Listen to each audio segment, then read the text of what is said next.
욥기를 처음부터 끝까지 읽어보신 분들은 많지 않을 겁니다. 욥기를 전체적으로 읽기 힘든 이유는 전반적으로 신학 논쟁이기 때문에 그렇습니다. 욥의 이야기는 잘 알고 있어요. 그 서사는 간단합니다. 욥이 믿음도 좋고 그리고 가족도 아주 원만하고요. 부자고 잘 살고 누구에게나 부러움을 받을 정도로 잘 살다가 졸지에 완전히 망하고 나중에 이제 갑절로 더 잘 살게 되었다는 이야기입니다. 그게 욥기 전체 42장 가운데서 1장, 2장, 42장 3장에만 나옵니다. 42장 가운데서 3장만 요 내러티브라고 해서 욥에 대한 이야기이고 나머지 39장은 다 논쟁입니다. 지루한 신학 논쟁이 반복되고 있어서 이것을 읽기가 만만치 않습니다. 욥은 3명의 친구와 논쟁을 벌입니다. 사실은 욥이 어떻게 살다가 어떻게 됐다는 중요하지 않은 거예요. 이 신앙 논쟁이 중요한 건데 여기서 욥은 3명의 친구와 그 당시 최고 지식인들이었습니다. 랍비들이고 석학들이었습니다. 욥도 거기에 포함되어 있었습니다. 그 3명의 친구와 격렬한 논쟁을 벌이고 나중에 젊은 친구 학자 엘리후가 나타나서 또 비난하고 온몸으로 그 어려운 논쟁을 끌고 나갑니다. 욥의 친구들이 욥에게 한 이야기는 아주 간단합니다. 네가 이렇게 재앙을 받은 이유는 한 가지 이유다, 한 가지다. 답은 아시죠? 죄 때문이다 라고 하는 겁니다. 그러니 죄를 회개하고 하나님께 다시 복받을 준비해라고 하는 겁니다. 나중에 등장한 엘리후라고 하는 젊은 친구는 조금 더 세련되게 이 욥을 다그칩니다.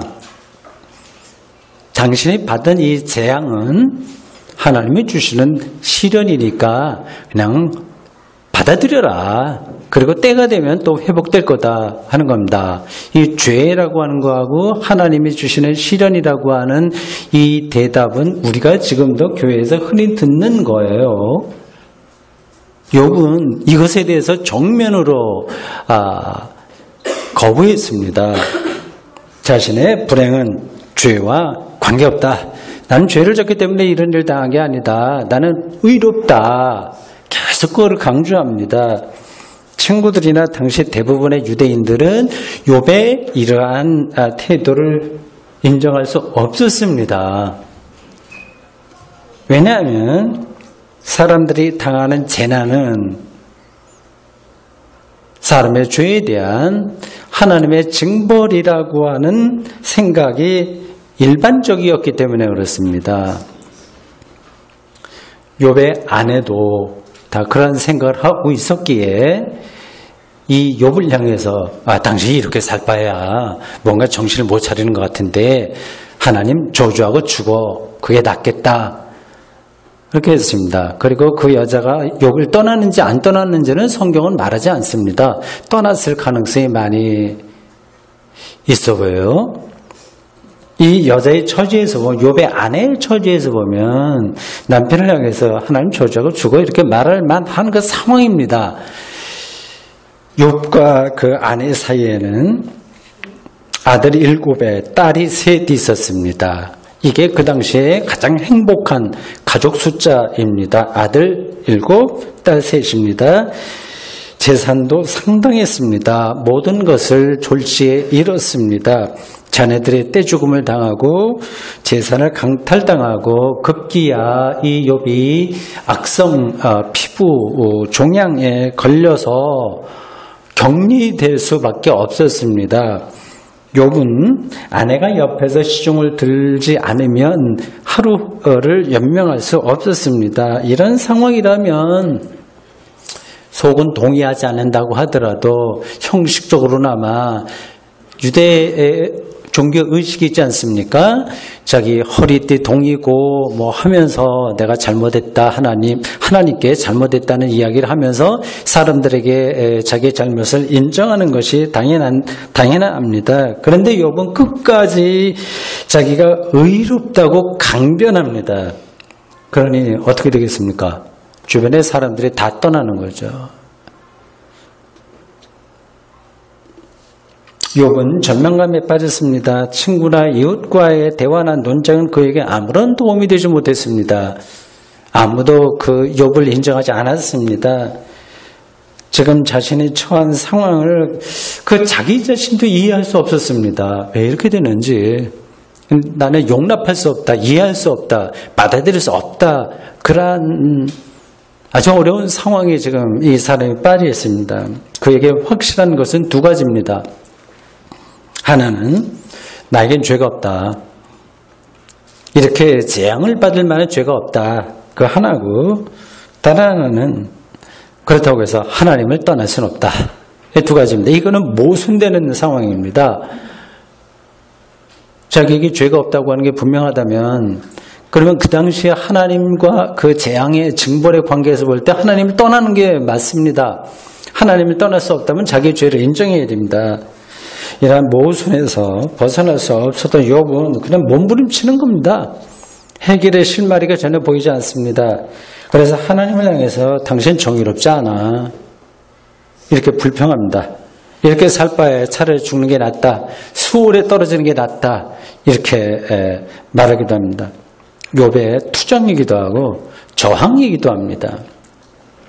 이유를 알 수 없는 재앙에 떨어져서 고통받는 욥의 운명에서 우리는 하나님으로부터 버림받아 십자가에 달린 예수의 운명을 미리 맛볼 수 있습니다.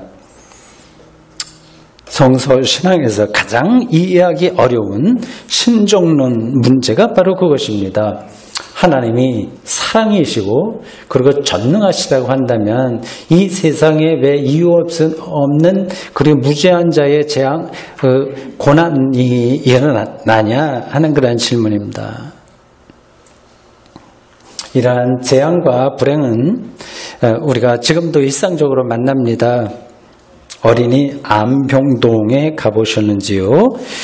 그 앞에서 하나님의 사랑과 전능을 우리가 말하기 힘듭니다. 신혼부부가 동시에 교통사고로 죽기도 합니다. 세계 곳곳에서 자연재해와 내전이나 전쟁으로 인한 수많은 비극이 일어납니다. 4년 반 전에 일어났던 세월호 참사는 대한민국 모든 사람들의 마음 깊은 곳에 트라우마로 남아 있습니다. 사람들은 이러한 일들을 외면하려고 합니다. 그런 일에 관여하기도 귀찮아하고요. 그리고 또 우리가 할 일이 그러한 일 앞에서 우리가 어떻게 할 수 있는 일도 사실은 없기 때문이기도 합니다. 욥의 친구들과 젊은 학자가 제시한 죄와 하나님이 주시는 시련이라고 하는 논리에 우리는 숨어서 참혹한 이 현실을 외면합니다. 욥은 친구들과의 논쟁이 끝나는 부분인 30장 19절에서 21절에 자신의 운명을 이렇게 토로합니다. 욥의 절규예요. 하나님이 나를 진흙 가운데 던지셨고 나를 티끌과 재같게 하셨구나. 내가 주께 부르짖으나 주께서 대답하지 아니하시오며 내가 설사오나 주께서 나를 돌아보지 아니하시나이다. 주께서 돌이켜 나에게 잔혹하게 하시고 힘이 있는 손으로 나를 대적하시나이다. 하나님이 자기를 대적한다고까지 토로하고 있습니다. 31절 35절은 마지막 발언입니다. 누구든지 나의 변명을 들어다오. 나의 서명이 여기 있으니 전능자가 내게 대답하시길 바라노라. 나를 고발하는 자가 있다면 그에게 고소장을 쓰게 하라. 이제 그 어떤 논리로도 해명이 불가능한 이 상황을 하나님이 직접 해명해라. 그렇게 따지듯이 좀 마지막 발언을 한 겁니다. 욥은 친구들의 온갖 설득과 호소와 비난, 그리고 아내의 강변 등등에도 기세 등등하다가 난 죄가 없다, 그렇게 하다가 하나님의 말씀 앞에서 결국 자기의 잘못을 인정합니다. 욥기 42장 거의 마지막 대목입니다. 5절과 6절입니다. 내가 주께 대하여 귀로 듣기만 하였으나 이제는 눈으로 주를 배움나이다. 그러므로 내가 스스로 거두어드리고 티끌과 제 가운데서 회개하나이다. 하나님 앞에서 무슨 말씀을 하셨기에 이 욥이 이렇게 자기의 죄를 인정하게 된 것일까요? 왜 이러한 재앙이 일어나는지에 대한 직접적인 말씀을 하지 않으셨습니다. 그런데도 욥은 그 불신과 불만과 그리고 자기 의로부터 벗어나서 하나님을 눈으로 보듯이 확신하게 되었다고 합니다. 이게 어떻게 해서 가능할까요? 그 답은 욥이 하나님의 창조 능력을 실질적으로 깨달았다는 데 있습니다. 욥기는 그 내용을 하나님의 말씀이라고 하는 방식을 빌려서 당시 사람들에게 전한 문서입니다. 그 하나님이 욥에게 준 그 말씀의 첫 마디가 오늘 설교 본문에 속하는 욥기 38장 4절입니다. 이렇습니다. 내가 땅에 기초를 놓을 때에 하나님 당신의 해명해 봐, 이렇게까지 저항하고 있는 욥에게 하나님이 하신 첫 마디입니다. 내가 땅에 기초를 놓을 때에 네가 어디 있었느냐, 네가 깨달아 알았거든 말할지니라. 이 4절 이후로 비슷한 문장이 반복됩니다. 8절에 이렇습니다. 바다가 모태에서 터져나올 때 문으로 그것을 가둔 자가 누구냐. 16절에는 바다의 샘이나 깊은 물 밑이라고 하는 표현들이 나옵니다. 31절에는 밤하늘의 별이 언급됩니다. 37절과 38절이 재미있습니다. 누가 지혜로 구름의 수를 세겠느냐, 누가 하늘의 물주머니를 기울이겠느냐, 티끌이 덩어리를 이루며 흙덩이가 서로 붙게 하겠느냐. 아주 우주, 지구 등등에서 하늘과 땅에서 벌어지는 특별한 현상에 대한 표현들입니다. 이 모든 현상을 묘사하고 있는 말들 중에서 키워드는 땅의 기초입니다. 첫 구절입니다. 제가 읽은 4절이에요. 땅의 기초입니다. 세상과 자연의 시원적 깊이에 대한 질문입니다.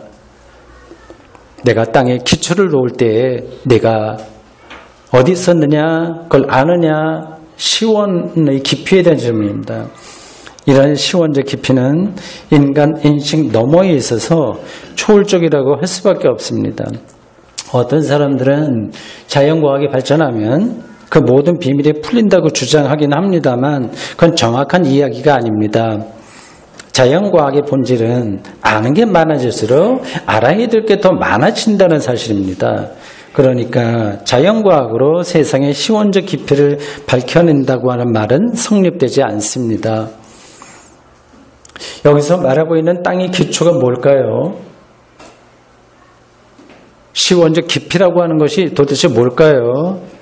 그것에 대해서 하나님이 욥에게 질문하면서 욥이 당한 그 재앙에 대한 대답을 우회적으로 하고 있는 이것이 뭘까요? 과연 이것이 대답이 될 수 있을까요? 여러분들 어떻습니까? 우리는 지금 지구에서 삽니다. 45억 년쯤 됐다고 합니다. 처음에는 불덩어리였어요. 시간이 지나면서 지구의 온도가 조금씩 내린 다음 우리가 다 알지 못하는 물리 화학적인 변화를 통해서 지구에 생명체가 살기 시작했습니다. 5억 4천만 년 전부터 한 1억 년 동안 이 지구에는 생명 현상이 폭발적으로 늘어나기 시작했습니다. 그 시기를 가리켜서 캄브리아기라고 합니다. 인간의 조상인 유인원이 지구에 살기 시작한 지는 훨씬 짧습니다. 지금과 같은 인간 문명의 역사는 더더욱 짧습니다. 얼마 되지 않습니다. 수많은 생명체들이 지구에서 살다가 멸종되었듯이 현재 호모 사피엔스라고 불리는 우리 인류예요. 인류. 수많은 유인원들이 있었는데 그 중에 하나가 살아남아서 인류의 조상이 됐는데 호모사피엔스라고 불리는 인류도 그런 운명에 떨어질 개연성이 없지 않습니다. 현재 상태에서 인간은 지구 외에는 살지 못합니다. 지구 외의 행성에 이주한다는 계획은 몽상에 가깝습니다. 현재 호모사피엔스가 아니라 인공지능과 결합된 인간과 인공지능 그리고 로봇 이런 것들이 이상하게 결합된 그러한 우리 후세 아니면 먼 미래 어떤 종에게는 그것이 가능할지 모르지만 현재 인간에게는 지구 이외에는 생명이 불가능합니다. 태양계에 속한 행성인 지구는 실질적으로 인간이 살아갈 수 있는 유일한 행성입니다. 태양은 은하계에 속한 수많은 별들 중에 하나입니다. 은하계에는 1천억 개의 별들이 모여있다고 합니다. 그 중에 하나가 태양입니다. 우리가 가끔 밤하늘에 보는 은하수가 바로 그 은하계의 별 무리입니다. 태양에서 또 하나의 태양, 별에서 또 하나의 별, 태양계, 이 은하계 안에 있는 그 별과 별 사이의 거리는 학자들에 따라서 조금씩 차이가 있습니다만 제가 알고 있기로는 2.5 광년이라고 합니다. 이런 거리를 우리가 숫자로는 얘기하지만 이게 얼마나 큰 거리인지 사실은 실감하지 못합니다. 1초에 지구를 7바퀴 반이나 도는 30만 킬로미터로 달리는 빛이 2년 반 동안 가는 거리가 별과 별 사이의 거리입니다. 이러한 별들이 1000억 개가 보여있는 게 은하계입니다. 현재 우주선으로는 수백 년도 더 걸릴 겁니다. 태양에서 또 하나의 태양으로 가려면. 정확한 시간을 제가 계산 안 해봤습니다만 수백 년이 걸려도 가지 못할 겁니다. 태양계 외의 행성에 가서 산다는 것은 그야말로 만화와 같은 이야기입니다. 인터스텔라라고 하는 영화가 묘사하듯이 은하계에서 또 하나의 다른 은하계에서 또 하나의 은하계로 빨리 이동할 수 있는 웜홀은 공상입니다.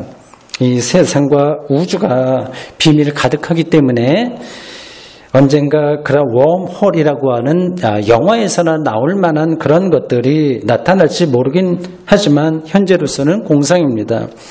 태양은 1000억 개의 별로 구성된 은하계의 변두리에 속한 평범한 별입니다. 우주에는 그러한 은하계가 또 1000억 개 이상이 된다고 합니다. 어쩌면 이런 우주 너머에 또 다른 차원의 우주가 있을지도 모릅니다. 다른 차원의 우주 말이죠. 현대 과학이 알고 있는 것은 바닷가의 모래에 불과합니다. 욥기에 언급된 땅의 기초를 욥시대의 사람들만이 아니라 오늘 우리도 여전히 모릅니다. 이러한 거시 물리의 세계만이 아니라 미실 세계도 마찬가지입니다. 코끼리의 몸이나 사람의 몸이나 모기의 몸도 기본적으로는 모두 똑같이 세포로 만들어졌습니다. 세포 안으로 들어가면 물질의 최소 입자인 원소가 나옵니다. 철, 우라늄, 수소, 산소 이런 것들이 다 원소입니다. 원소의 결합으로 물질이 만들어집니다. 예컨대 H2O 물 분자의 기호죠. 그 물이라고 하는 물질은 수소 원소 2개와 산소 원소 1개의 결합입니다. 참 그게 신기한 거예요. 일정한 형체가 없는 액체 물이나 액체로 된 물이나 형체를 갖춰진 나무나 기본 구조는 구성되는 것은 원소로 똑같다는 얘기입니다. 똑같은 원소인데 어떤 건 액체가 되고 어떤 건 고체가 됩니다. 신기하죠. 그 원소, 모든 물질의 가장 최소의 입자인 그 원소는 원소 중심에는 핵이 있고 그 핵 주변에 전자가 이렇게 돕니다. 마치 태양을 중심으로 행성이 도는 것하고 똑같은 구조입니다.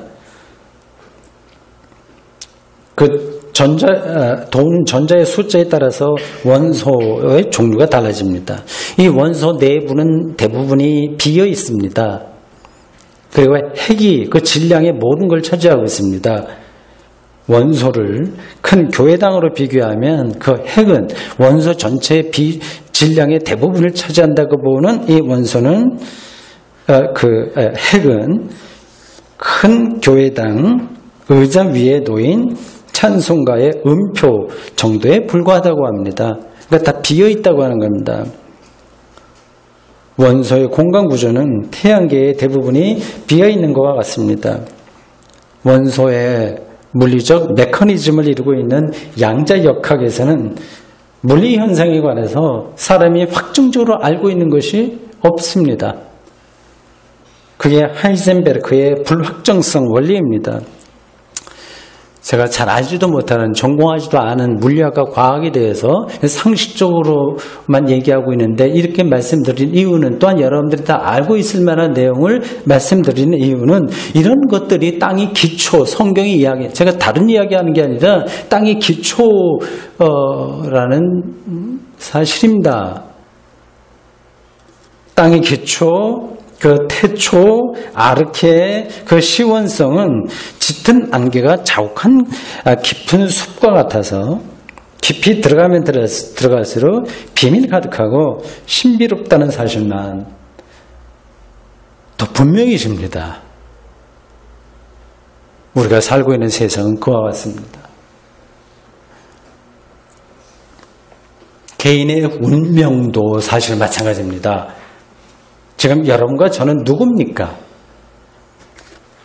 왜 이 자리에 앉아있게 되었을까요? 아무개 남편, 아내, 부모와 자식, 시인, 교수, 의사, 목사, 노동자 등등 자신의 주변과 환경과 조건을 말할 수 있습니다. 이러다 나는 누구다 이렇게 말할 수 있습니다. 그럼 환경 조건은 아주 일시적인 겁니다. 옷을 입고 있는 것과 같이 잠시 있는 것뿐입니다. 어머니 자궁에서 배아로 자라던 순간을 생각해 보십시오. 기억은 안 나겠지만 어쨌든 그런 순간이 있죠. 배아였던 상태가 있죠. 전혀 다른 여러분이 확인될 겁니다. 더 거슬러 올라가면 어디까지 갑니까? 까마득해서 손에 잡히지가 않습니다. 10년이나 20년 후에 우리는 전혀 다른 조건에서 살아갈 겁니다. 조금 더 세월이 흐르면 그 눈 깜짝할 사이인데 여기서 죽는 사람도 나오겠죠. 일상에서도 우리는 이러한 아득한 것들을 경험합니다. 여기 성경이 놓여 있습니다. 이것과 연관된 모든 사연들을 추적하기 시작하면 끝이 없습니다. 이 성경의 내용도 내용이지만 이 종이라고 하는 사물에 담긴 사연도 땅의 기초에 닿아 있습니다. 이것은 아주 수백만 년 전 어떤 나무들이 쭉 여태까지 이어와서 나무들 펄프 이게 지구의 어느 편에서 자란 그 햇빛과 관계성 다 연관되어 있는 종이 물질 아니겠습니까? 지금 우리가 매우 명백하다고 여기는 시간과 공간 안에서 경험하는 모든 삶들은 한 순간에 불과합니다. 이 순간은 우주 전체 시간으로부터 단절된 게 아니라 비밀한 방식으로 또 연결되어 있습니다. 시간과 공간과 삶과 역사와 우리의 운명에 이르는 모든 것들은 시원적입니다. 모든 것들은 태초의 창조 사건에 연결되어 있습니다. 욥기는 하나님이 욥에게 주시는 말씀이라는 형식을 빌려서 세상의 시원성에 관해서 질문합니다. 땅의 기초를 네가 아느냐?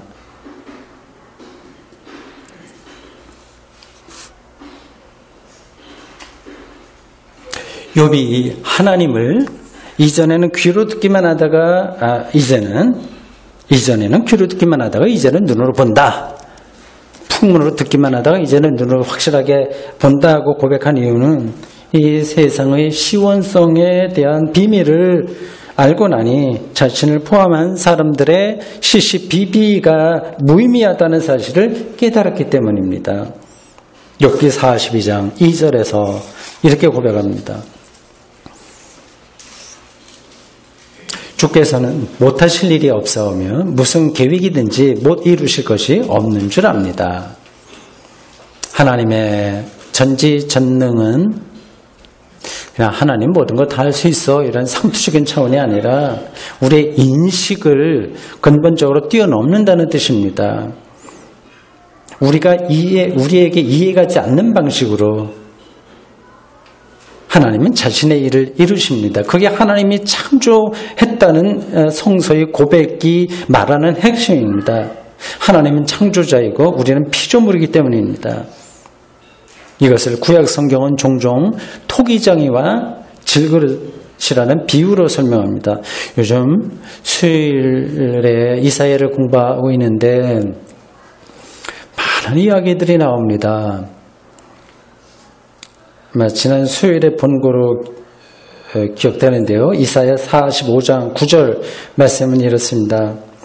질그릇 조각 중 한 조각 같은 자가 자기를 지으신 이와 더불어 다툴진대 화 있을진저 진흙이 토기장이에게 너는 무엇을 만드느냐 또는 네가 만든 것이 그는 손이 없다 말할 수 있겠느냐. 그런 비슷한 발언들이 구약 성서에 여러 곳에 나옵니다. 이 대목에서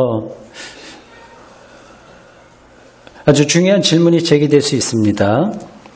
하나님의 우리의 인식을 뛰어넘는 초월적인 존재라고 한다면 우리가 할 수 있는 일은 하나도 없단 말이냐.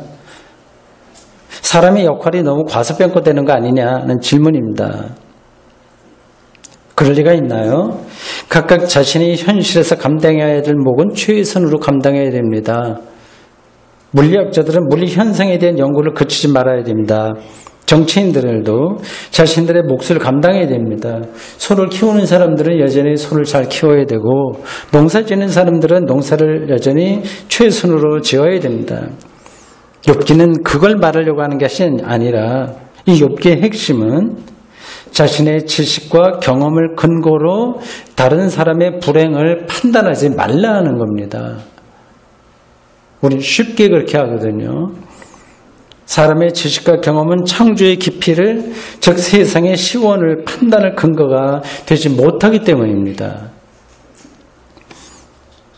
욥의 친구들은 자신들이 알고 있는 전통, 지혜 전통, 그런 것에 근거해서 욥을 충고하고 판단하고 결국에는 비난했습니다.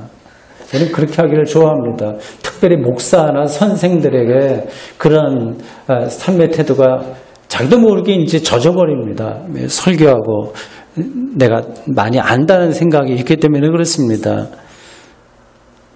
우리는 이런 식으로 세상을 살아갑니다. 자본주의 시각으로 보면 가난한 사람들은 하나님에게 죄를 진 겁니다. 노력하지 않아서, 성실하지 않아서. 그러니까 가난한 거 아니야. 그러니까 그게 똑같은 논리입니다.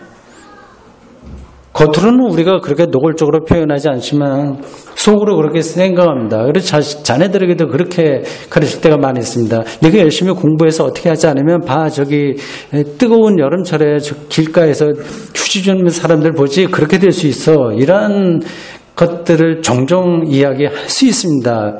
좋은 뜻으로 하긴 하지만 이게 자본주의 시각에서 가난한 사람들, 무식한 사람들, 사회 저변층 인사들에 대한 재단입니다. 부자 나라는 가난한 나라를 무시합니다. 우리나라 지금 남북관계 이런 데서 잘해보려고 하는데 미국 쪽에서 적극적으로 협조를 잘 하지 않고 있잖아요. 힘이 있으니까 그런 겁니다. 거의 눈치 보지 않고 우리가 할 수 있으면 좋은데 할 수가 없잖아요. 다른 사람을 혹은 다른 나라를, 가난한 나라를 그렇게 평가함으로써 자기의 기준에 따라서, 자기가 알고 있는 경험에 따라서 평가함으로써 자신들의 삶이 행복하다고 느끼는 겁니다. 이걸 더 적나라하게 말씀드리면 남의 불행을 이제 즐기는 겁니다. 천재지변을 하나님의 심판이라고 설교하는 목사들이 많았죠. 지금도 있습니다.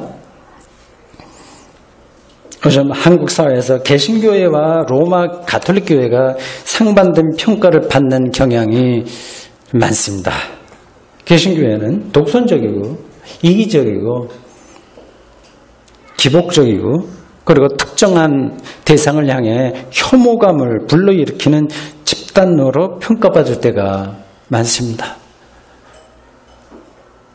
며칠 전 북한을 방문할 생각이 있다고 의지를 밝힌 교황에게서 보듯이 소외된 이들과 세계 평화를 위해서 전력 투구하는 교황을 세계가 높이 평가하고 있습니다. 이런 상황을 욥기에 적용시키면 개신교회는 자신들의 신앙 전통과 그 경험으로 욥을 비난하는 친구들 모습과 똑같습니다. 사랑하는 성도 여러분, 우리는 모든 것을 다 아는 것처럼 신약 성경에 나오는 바리새인이나 서기관들처럼 자기중심으로 교만하게 다른 이들을 평가하고 재단하면서 살지는 않습니까? 혹은 거꾸로 잘난 척하며 남을 가르치려는 사람들의 지식과 논리에 휘둘려 자책하면서 살지는 않습니까? 하나님이 욥에게 땅의 기초에 대해서 질문한 것처럼 우리의 삶과 역사와 세상과 일상이 다 있는 시원과 근원에 대해서 더 깊이 생각해보고 그 안으로 한 걸음 더 들어가 보십시오. 욥처럼 이제는 귀로가 아니라 눈으로 하나님을 본다고 고백하는 순간이 여러분들에게 올 것입니다. 아멘. 하나님, 오늘 저희들 아주 오래전 유대 사회에서 전통적인 신앙과는 좀 다른 방식으로 내용이 진술된 욥기의 한 부분을 읽었습니다. 고대 유대 사회만이 아니라 오늘도 똑같이 벌어지는 진리 논쟁 아니겠습니까? 우리가 알지 못하는 것들이 너무 많고 또 안다고 하는 것도 또 바뀌고 또 인간 세상에 왜 이런 불행과 모순들이 일어나는지 뭐 어느 것 하나 확실한 것이 없는 것 같은 세상 속에 우리가 살고 있습니다. 세상을 창조하신 하나님에게 우리의 영적인 시각, 영적인 촉수를 더 예민하게 집중시키며 살아가도록 저희를 붙들어 주십시오. 세상이 바로 하나님의 창조이심을 믿습니다. 예수님의 이름으로 기도합니다. 아멘.